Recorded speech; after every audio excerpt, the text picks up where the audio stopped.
Hi everybody, thanks for joining us today for our presentation on cultivating your emotional health and well-being.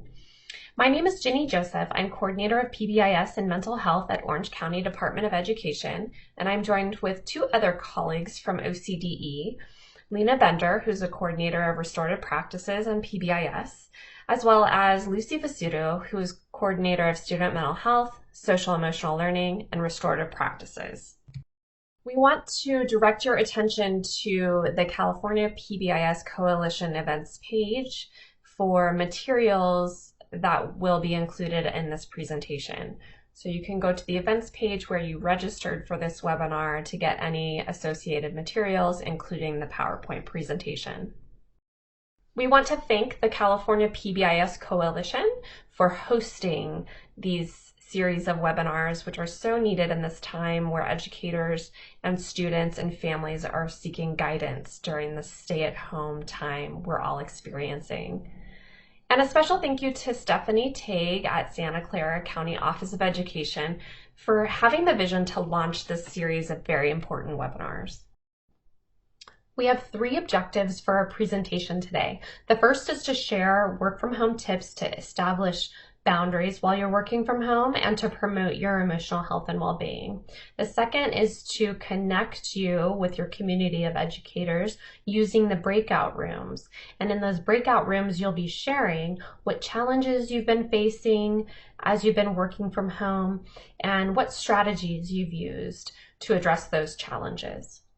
And then last, Dr. Vezutto is going to lead us in some wellness practices. So if you've been on a plane flight before, you've likely seen this graphic that we need to place the oxygen mask on ourselves first before helping small children or anybody else who may need our assistance. And I think this is a really good time to draw the connection between educators and this directive that we get on a plane. Because as educators, we really need to focus on our own emotional health and well-being first before we can adequately assist those that we're teaching or supporting in this new normal. Before we get to the work from home tips, we're first going to walk through this tool called the mood meter. And you may be familiar with the mood meter, but it comes out of the research by Dr. Mark Brackett and others at the Yale Center for Emotional Intelligence. And this tool helps us to recognize our emotions and attend to them to promote self-awareness and self-regulation. So what you're looking at here are 4 different quadrants. They're different colors: a red, a yellow, a blue, and a green. And then we have a pleasantness continuum along the x-axis and an energy continuum along the y-axis. So along the pleasantness continuum, this represents our private, subjective experiences. And at any given point in time, I may feel unpleasant or I may feel really pleasant. So if I'm feeling more unpleasant at any given point in time, I may identify more with either feelings within the blue or the red quadrant. And when I'm feeling more pleasant or highly pleasant, I would identify more either with the green or the yellow quadrant. So let's move over to the energy continuum along the y-axis. So this represents the physical aspects of my feeling state. So I can feel low energy to high energy. So if I'm feeling more low energy, I would identify more with the blue or green quadrants. More high energy would be the red or yellow quadrants. The way that we want to use the mood meter is to identify where we fall on each continuum together. So for example, if I'm feeling more unpleasant and low energy, I would fall somewhere within that blue quadrant. So I might identify as feeling lonely, depressed, discouraged, any of those feelings. Whereas if I'm feeling highly pleasant, low energy, I may feel cozy, restful, or satisfied. And if I'm feeling highly pleasant with high energy, I may be feeling optimistic, motivated, exhilarated. So it's important to use the mood meter to identify our feelings without judgment. Emotions fluctuate, and they really just represent how we're feeling in any moment of time.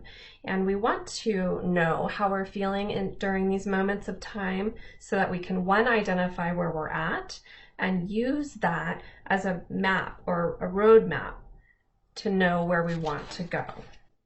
So I invite you to take a moment, and if you haven't already, identify how are you feeling in this moment right now.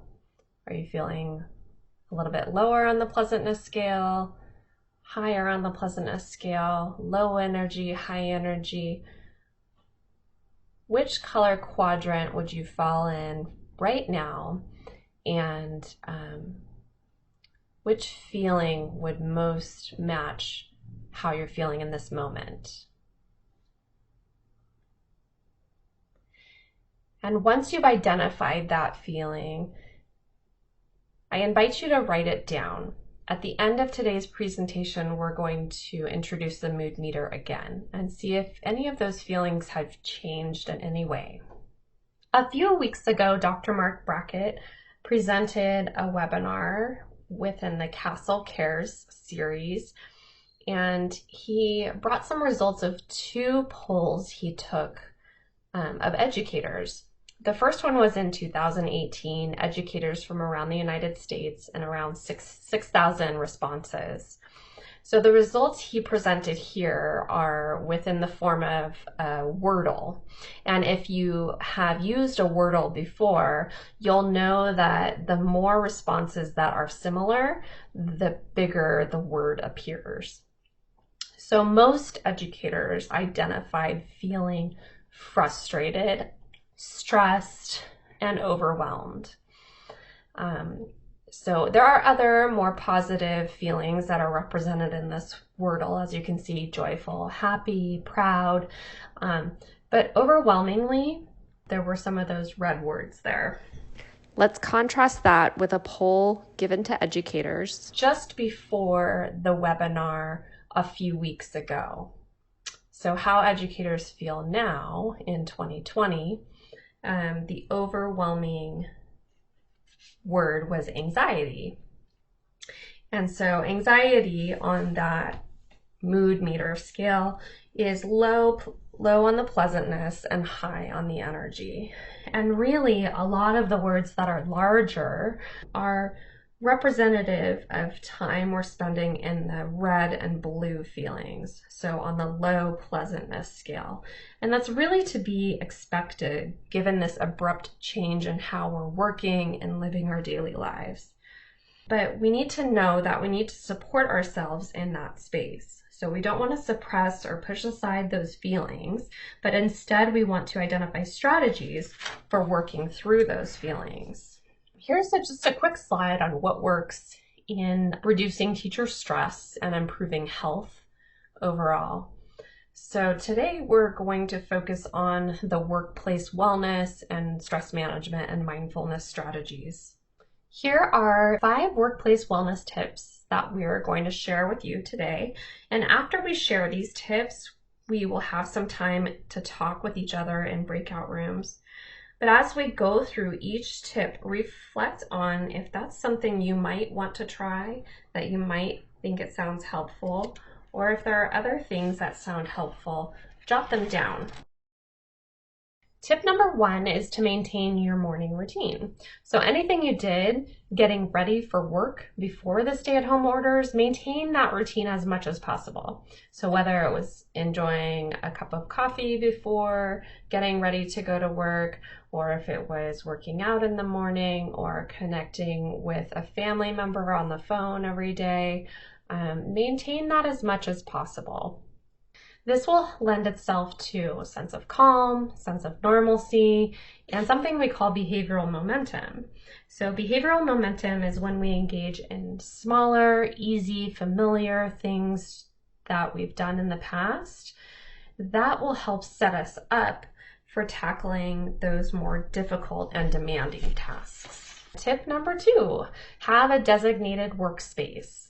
So we encourage you to find a space where you can set up a desk, all of your materials, make it comfortable. That way it compartmentalizes the part of your day that is work and the part of the day where you walk away and live the rest of your life. We want to avoid bringing our computer to the kitchen table, to the couch, to the bedroom, to the floor in front of the TV. It's really important to designate a specific space that is just for work. And then also, if we look at the picture of the woman here, she's got her space all set up. She's got a lovely view to look at. She's got some plants and greenery. We encourage you to add some accessories to your workspace so that you actually feel happy to sit in this new temporary space.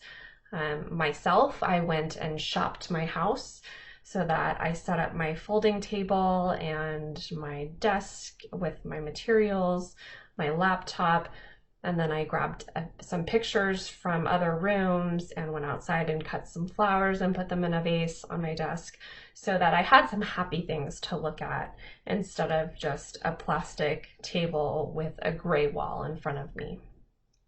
Really important to have your own designated workspace at home so you can walk away from work when you're done at the end of the day. Tip number 3, create a daily schedule that works for you.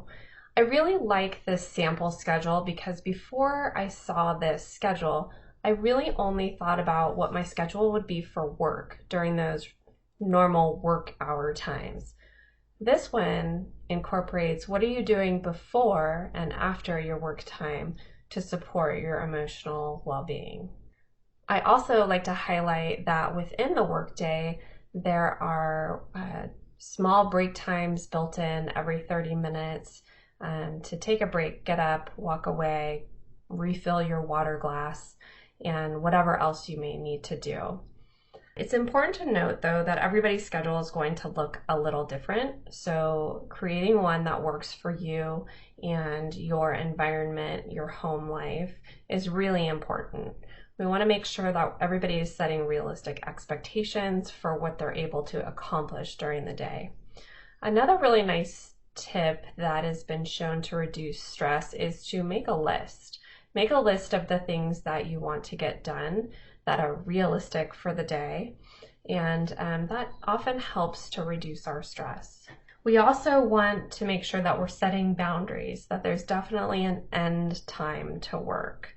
So it's really easy when we're working from home to just keep going because we don't have to get in our car and drive away and pick up our kids or be home for dinner. So just make sure that you've got a solid stopping point where you stand up and you walk away from work for the day. And the last piece of this is being adaptable.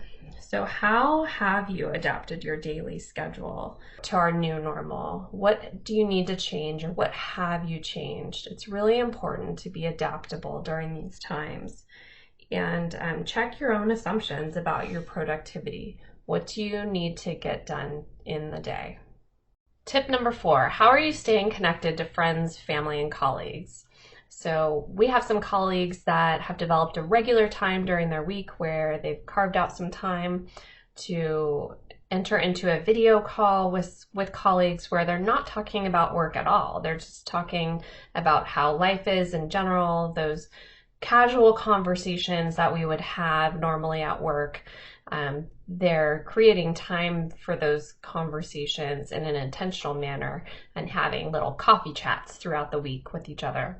Also important is to reach out to someone that you don't work with once a day. So much of what we're doing is planning work, how are we supporting students and families, that we want to make sure that we're incorporating time to connect with our friends, families, and neighbors who also need us. Tip number 5, practicing self-care. So if you don't already have a routine or something you're doing for self-care, now is a really good time to begin some sort of practice, or maybe add to your repertoire of self-care. So that may include some form of exercise. I myself like to go on long walks, really clears my head. You may be a runner. You may be a yoga enthusiast. You may be somebody who likes to do really highly intensive interval training. Other types of self-care, journaling, reading, creating art, either by yourself or with others in your family that are in your household. Meditation, breathing exercises, of course. Make sure you're getting fresh air every day. Make sure that you're limiting your media consumption enough that you're staying connected to what is happening in our world and being informed of the news around us, but not so much that we have too much negative messaging coming in all at once. These last two tips of staying connected and practicing self-care are really important to include in what we're doing differently these days to encourage our own emotional health and well-being. Because we know that when you're working from home, employees feel more personally and professionally isolated. So definitely build in some of that connection time with others in your life. Also, work from home employees have higher stress and don't sleep quite as well. A lot of times stress and anxiety will trigger trouble sleeping. But one thing you can do to help with lessen your anxiety and reducing your stress is to incorporate exercise into your daily practice. That will help reduce your anxiety and stress. Before we get to our breakout session, I'd like to share one of my favorite new things that I'm doing at home every day. It's incorporating these daily quarantine questions into my morning routine. They come from the Greater Good Science Center from UC Berkeley. And if you haven't visited their website, I would encourage you to do so. They have a lot of great resources on there. Another one of my favorite things that they have posted on their website is the April Happiness Calendar, where you can click on any date and it will give you an activity or something to think about to bring you happiness. So I've actually cut out these questions and taped them to my desk, and I read them and answer them for myself every day before making my list of things that I need to get done. So I encourage you to check these out and maybe try that tomorrow. So ask yourself each of these questions. It'll really help with incorporating some of those 5 tips that we just talked about. In a moment, we're going to put you into breakout rooms with people on the call. And here's what we'd like you to do. First, introduce yourself, your name, what role do you play in your job, and answer the question. Once this shelter in place is over, what's the one thing that you'd really like to do? What's the first thing you're going to go do once we don't have to shelter in place any longer? The first question we'd like you to think about and share within your breakout room is, what challenges have you faced while working from home? What struggles are you having? And then what have you done to address those challenges? So related to your emotional health and well-being, what strategies are you putting in place already to address the challenges of working from home? And then what so far have you heard today that you might want to try to incorporate into your regular routine? After we come back as a group, we're going to invite you to share one highlight from your conversation in the chat box. So you may be wanting to take some notes on what you want to share with the rest of the group when we come back all together. All right, if there's any strategies that folks are willing to try and you want to throw that in the chat box using the questions. Yes, the daily quarantine questions. Aren't those wonderful? I really enjoy those too. They really help reframe our thinking. I noticed several people were talking about creating a schedule. You know, we talk about how comforting predictable a routine is, especially today. Yeah. Wonderful. Thank you. Just continuing to work hard, finding the balance. You know, several of you are saying, yes, I've got some new ideas. So that is wonderful. Thank you for sharing that. All right. So at this point, we've come to the part of the hour where we're going to start some practices. And so I'm going to turn controls over to Dr. Vezutto. Thanks very much, Lina. And I wanted to start our practice session today by introducing you to Dr. Judd Brewer, a neuroscientist. And he's going to talk about anxiety and how it's gone viral, but also what's going on in our brain, and then give us the why for how we can handle anxiety skillfully. Very short video. Are you anxious about the coronavirus or COVID-19? Who isn't? You know, in fact, there's this perfect storm between not knowing much about a very new and emerging virus to not knowing who's going to be infected or how quickly this is going to be spread. All of this can come together to make us really, really anxious. So what can we do? Well, anxiety is not going to cure the virus, but what we can do is understand how our minds work.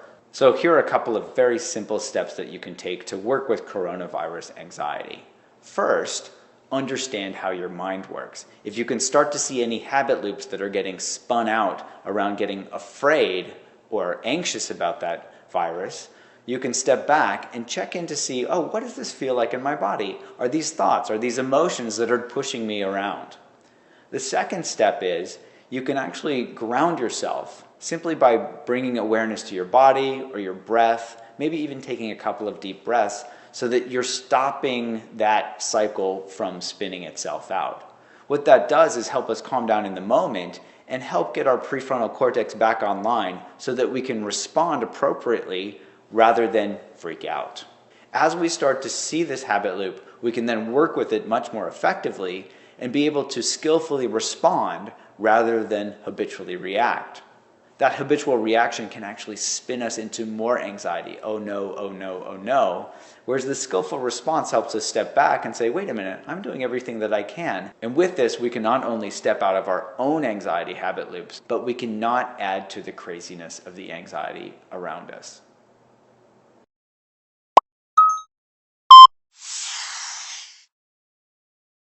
So let's practice what Dr. Brewer is talking about, a skillful response to stress.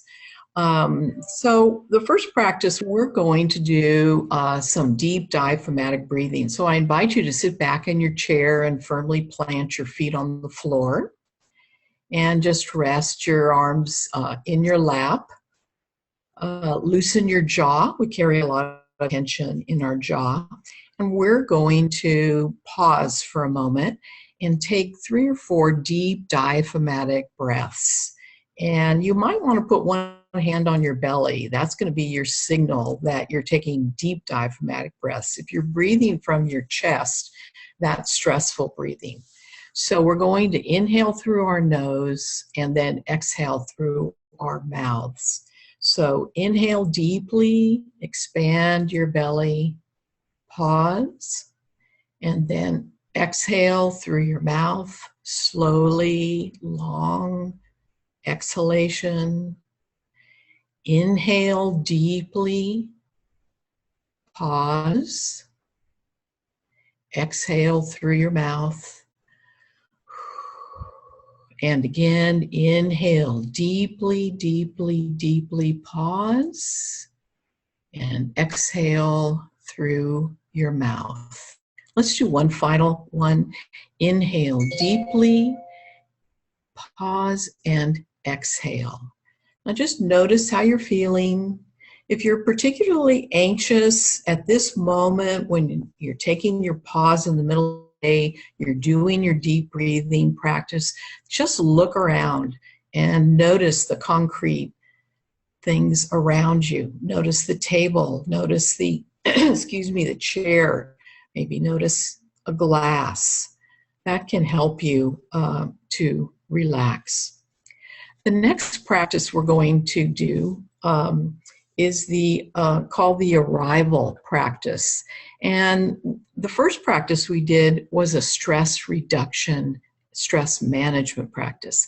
This is considered a mindfulness practice, being in the present moment with curiosity and awareness and attention in a non-judging way. So again, I invite you to sit back in your chair, and if you can, take in a few deep breaths, inhaling and exhaling.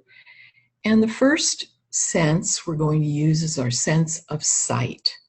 I invite you to take a look around the room to the present moment, like a child might see the room. Take in the room, the colors, the textures, the lights and shapes. Maybe noticing something you didn't notice before. Now let's bring your attention to another sense, which is in the present moment, and that is your sense of hearing. Pay attention to your ears. You don't need to close your eyes, but you may. And if your eyes are open, you can soften your gaze as you attend to the sounds in and around the room. The sounds of my voice, the sounds in the room, maybe the sounds outside of the room. What are these present moment sounds? Now shift your attention from hearing to the sensation of touch. Feel your body in your chair. Feel the contact of the chair with your parts of the body.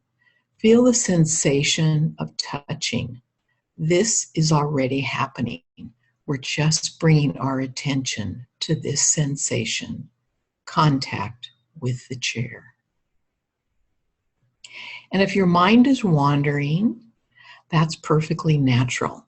Just notice that it has wandered away from our object of awareness and attention and gently bring it back like you would take the hand of a toddler and redirect your attention back to sensations of sitting in the chair.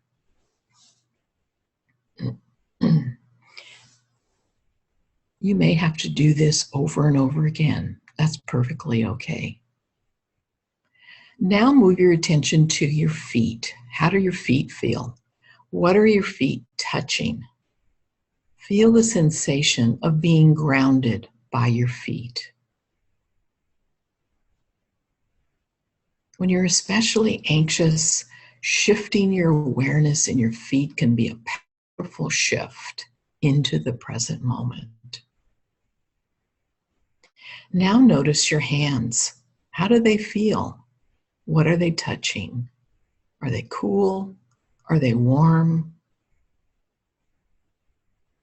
Do they feel tight? Do you feel pulsations? Another way to make contact in the present moment is the temperature. Notice the parts of your skin that are exposed to the air. Your skin, your face, your hands, maybe your arms, possibly your feet. Feel the air on your skin. Now, notice the warmer parts of your body. Bring your attention to another doorway in the present moment, the breath. Not changing the breath in any way, just focus on the breath. The in-breath, the out-breath, the natural rise of the breath, the falling back of the out-breath. Let's do this for a few moments. Again, without judgment, without sense of failure. If your mind wanders, just notice, I'm planning, I'm thinking. Let me bring my attention back to my breath. Maybe notice the belly, maybe notice the cool air entering the nostrils and the warmer airstream leaving the nostrils or mouth. Now to end our time and our skillful response to stress, I will ring a chime. See if you can notice the beginning of the sound, how the sound changes in time and space, and notice when there is no sound at all.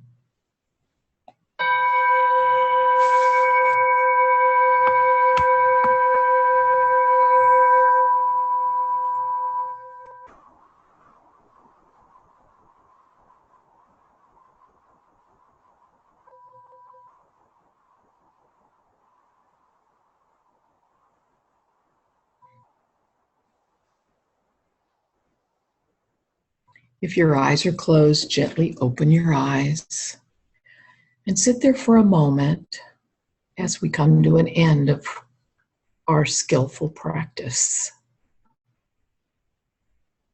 And as a reminder, as you go through your day, take those pauses and those deep breaths. Thanks for your time. Now I'll turn it back over to Lina. All right, thank you, Dr. Vezutto. That was wonderful, so necessary. So we'll just have a little check-in with ourselves. How are you now feeling? We saw this mood meter at the top of our hour. Take another look at it. Do you notice a shift? Something that this mood meter can help us identify is using the physiology of the sensation in our body to connect to emotion and vice versa. And the practices Lucy just walked us through, so wonderful for connecting our body to our emotion. So take a look. If you've noticed a shift, wonderful. We have some closing comments. We will ask that you share your thoughts about today's webinar. A link will be posted in our chat box for that. So take a look for that to give some feedback on our hour together today. And just some other information. For those of us that participate in positive behavior intervention and supports in our schools, you may be aware that the California PBIS Coalition typically has an annual recognition system. And this year, due to our current events, there's been a change in that. So we just wanted to make sure you're aware that there's, for this year, a California PBIS Community Cares recognition system. So we'll post a link to that if you are wanting to share what wonderful things you and your colleagues are doing for your students. And also there's a webinar coming up on April 24th to explain some more information around that. Just so we also share out, there is a 2020 California PBIS conference happening in Sacramento. If you're interested in presenting at that conference, we'll put a link to that in our chat box in just a moment. And finally, we appreciate that you spent some time today to join us on this webinar. There are many other great webinars happening each day of the week, and so we'll also share a link to other webinars coming up in the future. So with that, I'm going to go into the chat box now for any questions or comments, and I'm going to share some of those links. I do appreciate that you spent the time today with us. Oh, thank you, Ginny. I see that you're posting those links for us. I appreciate that. Thank you. Today's webinar has been recorded, and we'll share a link that will allow you to access that recording once it's posted to the website. So appreciate all of your time today. Thank you for making some space to breathe, to reconnect to your bodies. Think of ways to really boost your resilience during this challenging and unusual time. All right, I'm seeing some comments coming through in our chat. Many thanks from our peers. Yes, the PowerPoint will be shared. That's a question that I've had come up a couple times. Yes, so the PowerPoint will be posted to a website, the link of which we'll post in the chat. Yeah, so right where you registered for this webinar, where all the webinar series and all the events are located on the California PBIS Coalition website, that's where you'll find the resources and the power presentation for today. So appreciate everyone's time. Any other comments or goodbyes from our presenters? And the other thing is, if we see some really helpful tips or things that people shared in the chat, we'll be saving the chat and compiling those helpful tips for everybody to learn from. I know there were many that were just kind of flying by, so we'll share that as well. I can also share my Be Calm resources too as well, and I'll forward those to you, Ginny, to send out to your group. Very good, thank you. All right, so links are showing up in the chat box now. All right, thank you, everybody. It was nice to see and talk with you all and connect with you in this way. Wonderful. Thanks, everyone. Have a wonderful day. Take care.